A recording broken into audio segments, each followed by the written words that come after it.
Let it be, oh let it be. Well, it is. In this full video song lesson, I'm going to teach you note for note how to play the drums to the song Let It Be by the Beatles, drummed by Ringo Starr, of course.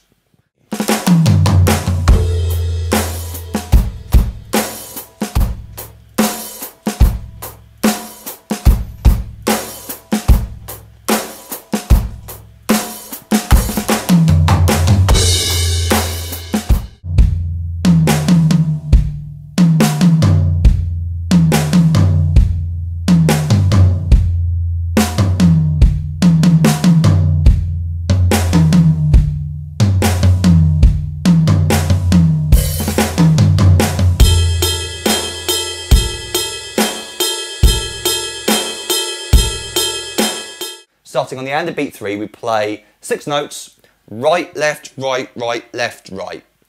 And 4, E, and snare, high, floor, floor, snare, floor. Now the problem with this song, for me anyway, for a transcriber, for a teacher, is that the drums have been muted by towels, and so it's very, very difficult to determine whether he's striking a high, a medium, or a floor tom, because they sound so similar to each other. The rhythm's correct, but I can't be 100% sure what toms he's using. But if you watch the video of them playing live in the studio, where Yoko Ono is looking rather pointless on the floor doing nothing next to John, there's one scene in the entire video where you see Ringo, typical, biased against drummers, only one scene, and you see Ringo play a drum fill, and he kind of plays his right hand on the floor tom multiple notes with his right hand. So that kind of made sense to me that he'd play it this way for this part as well, because he's playing multiple hand notes with his right hand anyway, so this drum fill kind of makes sense when you do that, especially when you come back to that snare drum note on the and a 4. So again, it's and 4, E, and 4, E, and If you come up with a different sticking, of course you can use that instead.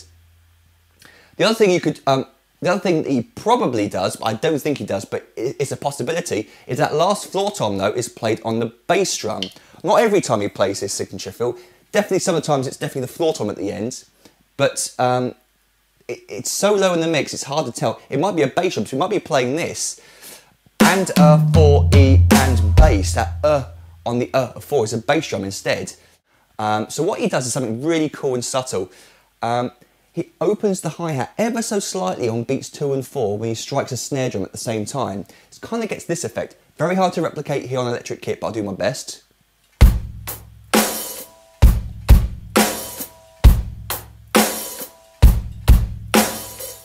Really open and close very slightly. You're not really accenting it very loudly either. You're playing it very gently. Reminds me of the way Roger Taylor from Queen plays, where he does that signature thing as well. He's like opening and closing that hi-hat on beats 2 and 4. And I wonder whether he got that from Ringo, from this song in particular, because obviously this came before Roger Taylor. It kind of goes down in notage. Down in pitch. That's the correct term. You can tell I'm a drummer and not a real musician. He might play this at the end of beat 1.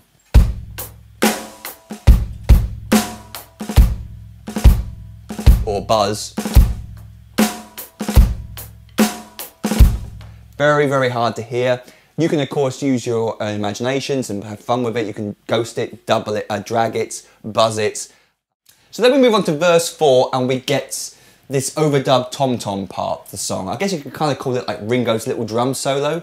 It's certainly random and improvised enough to make it sound like a drum solo. It's not a fixed pattern he's playing every time. So quite interesting, quite tricky, but what he did in the studio is he laid down a basic drum beat, this, 1 and 2 and 3 and 4 and 1 and 2 and 3 and 4 and then in a later take overdubbed, over-recorded the tom-tom parts to create like a layered effect.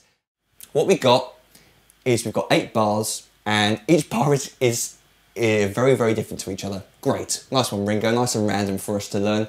2 E and 3 E and 4 E and. I like that, it sort of catches you off guard when you've been hearing da da da da da da da da da da da da da da and a 4 E and. It comes in 1/60th note earlier than the previous parts, so it kind of grabs your attention a little bit. Quite a nice little idea.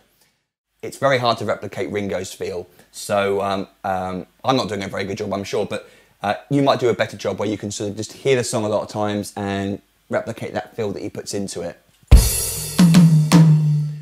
You want to play more, but Ringo doesn't. So that's a sign of a real master, being able to, knowing when to hold back and to not overplay, because he could have played more than that.